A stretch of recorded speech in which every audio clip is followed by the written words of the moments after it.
රාජ්‍ය සේවයේ ස්වාධීනත්වයට මොකද වෙන්නේ? ඒක තමයි එන ප්‍රශ්නේ. ඉතින් ඒ නිසා අද අපිට පේනවා ඇතැම් අමාත්‍යවරුන්ගේ උපදේශකයින් අග්‍රාමාත්‍යවරයාගේ උපදේශකුන් හිතවතුන්පත් කළා තියෙනවා.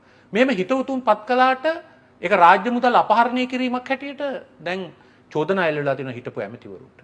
ඒක නිසා මේ පැහැදිලිවම මේ රටට අවශ්‍යයි පූර්ණකාලික මුදල් ඇමතිවරයෙක්. ජනාධිපතිතුමාගේම අයවැය ලේඛනයට අනුව මේ වසරේ බිලියන 4000ක් අපි ණය ගන්න ඕනේ අයවැය පියවන්න. බිලියන 5000කට අධික ප්‍රමාණයක් ආදායම් එකතු කරන්න ඕනේ. ඒ වගේම මේ රාජ්‍ය අංශයේ මුදල් අමාත්‍යාංශයේ තවත් ඩොලර් බිලියන 2කට අධික ප්‍රමාණයක් විදේශ ණය ගෙවන්න ඕනේ මේ වසරේ. 2028න් පස්සේ මේ තත්ත්වය තවත් උග්‍ර වෙනවා.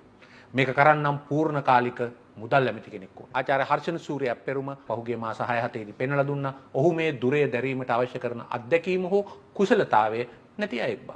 ඒක මුළු මුදල් අමාත්‍යාංශයම දන්නවා. ඉතින් අද මේ කතකින් රාජ්‍ය සේවය අකර්මණ්‍ය වෙලා තියෙනවා. වැඩ කරන්න පුළුවන් මිනිස්සු කොන් වෙලා තියෙනවා. රාජ්‍ය සේවයේ JVP කරණය කරමින් යනවා.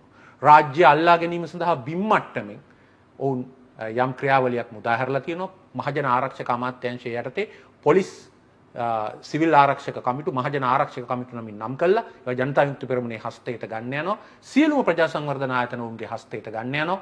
රාජ්‍ය අල්ලා ගැනීමේ ක්‍රියාදාමයකට ඔවුන් ගමන් කරමින් තියෙනවා. දැන් මේ දවස්වල වෘත්තීය සමිතිය එක්ක සාකච්ඡා කළත් ඔවුන් කියන්නේ අපිට පඩි වැඩි කරන්න බැරි, ඒ දේවල් කරන්න බැරි, රාජ්‍ය අපේ නෙවෙයි කියලා.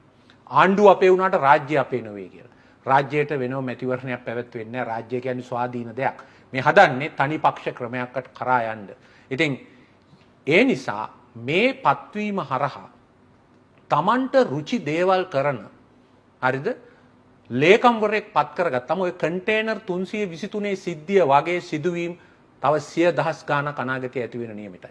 අජිත් නිවාඩ් කබ්‍රාල් වගේ, ලක්ෂ්මන් වගේ, ආචාර්ය ජයසුන්දර වගේ තවත් දේශපාලන හෙංචයියන් පිරිසකට රටේ මුදල් අමාත්‍යාංශය පාලනය කරන්න දෙන්න බෑ.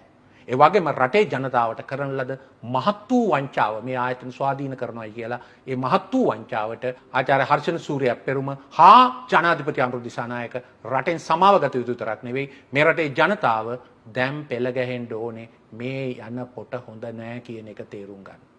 ඒ නිසා ඉදිරි අනාගතයේදී මීට වඩා ශිෂ්ට සම්පන්න පාලනයක් වෙනුවෙන් මීට වඩා දැනුවත් පාලනයක් වෙනුවෙන් මීට වඩා පැහැදිලි අත්දැකීම් හා කළමනාකාරීත්වය තියෙන පාලනයක් වෙනුවෙන් රට පෙළ ගැසිය යුතු කාලය ඇවිල්ලා තියෙනවා. මුළු රාජ්‍ය සේවයම විශ්‍රාමිකයොත් එක්ක ඒ වෙනුවෙන් එකමුතු විය යුතු යුගය එළඹිලා තියෙනවා.